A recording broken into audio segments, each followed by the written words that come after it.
Hi, Shareez. How are you? I'm good, thanks. How are you? I'm great in this interesting Joburg weather, but nippy. And you? Yeah, same. I think it's the snow that's come in, so it's quite cold, but we're used to the cold, so it's all Hmm. good.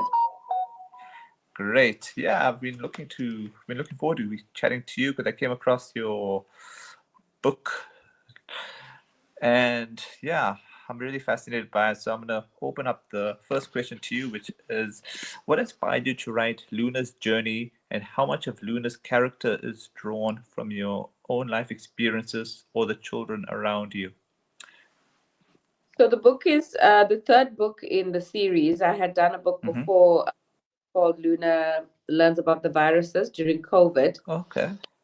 And the second one was Luna Learns About Consent. So just teaching kids Mm-hmm. about saying yes and no and how to exercise that. And so the follow up is about teaching kids the power of resilience and affirmations, and obviously the journey that she takes and the things that have happened to her, and how she develops resilience. And yeah, a lot of it is through my own journey learning about resilience, and also through Luna's experiences where I have had to coach her in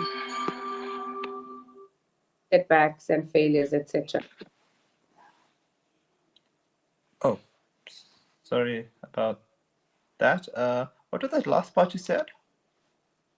Yeah, just in terms of her journey, dealing with setbacks and failure and how to handle it. So, me being the one that was able to coach her through those experiences. Okay. All right. The theme of resilience shines through strongly. What message do you hope children take away from Luna's challenges and triumphs? Um,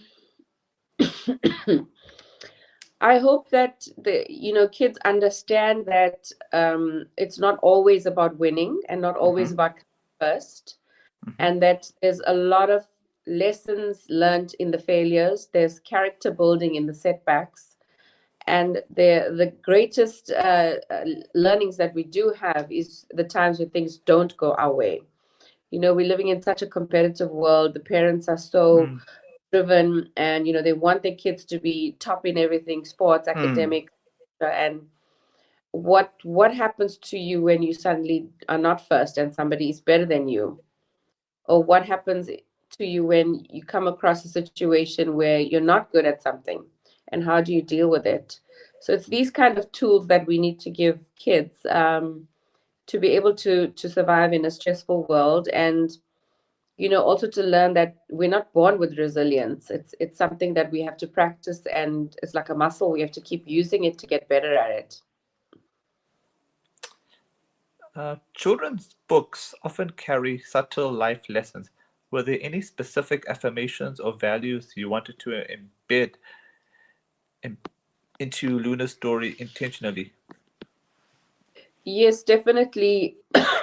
Teaching kids about the power of affirmations, Mm-hmm. the power of positive self-talk. Mm-hmm. It's very important because a lot of adults haven't even mastered it yet. And when you have kids that can master that, they can tackle things that are still scary and daunting and intimidating, but do it so that they understand that when you go through the difficult things, that's where you develop yourself, you get better, you develop strength, um, you're able to persevere, and Mm-hmm. determination comes from that. So, yeah. Uh, the cover is vibrant and full of life. Can you share more about your collaboration with illustrator Roxnia.Ruist and how you envisioned Luna's world visually? So, the publisher gives us about 4 or 5 different illustrators to choose from. They send you their portfolios, and I just found her illustrations to be warmer and much more in line with the age category of the target audience. So the images need to be of the same, where people can, children of the same age can identify with the characters and the illustrations. And so I felt hers to be warmer and more vibrant, and it stood out for me more. So she was the person that I chose. Okay, you mentioned that this is a deeply personal story. Was there a moment during the writing process that felt particularly emotional or cathartic for you? Yeah, definitely, because I used the analogy of climbing Mount Kilimanjaro and the summit night and how incredibly difficult that is.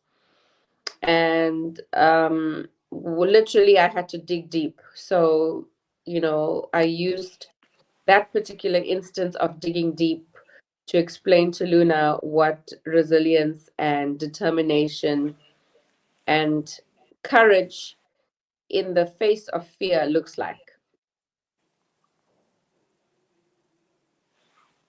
Oh, okay. My final question to you is, what advice would you give to young aspiring authors or storytellers who want to write stories that inspire courage and determination?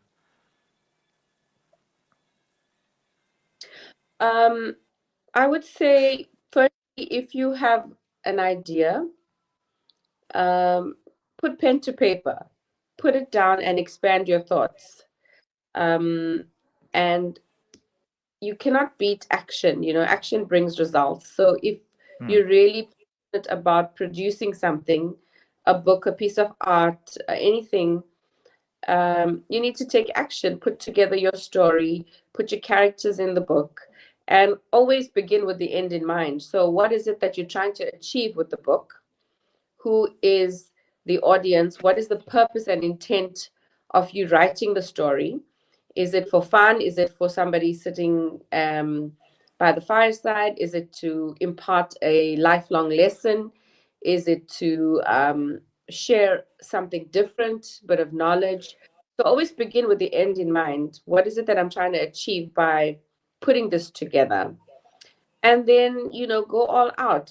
If you really are passionate and believe that your story is worth telling and worth somebody buying the book and reading, then expand all your options, contact all your publishers, and try your best to get the book published. Okay. All I got to say, thanks so much for your time, and yeah, do reach out to me whenever your next book comes out. I will. Thank you so much, and it was a pleasure talking to you. Take care. All right. Thanks, Sid. Keep Bye. well. You too. Okay, bye.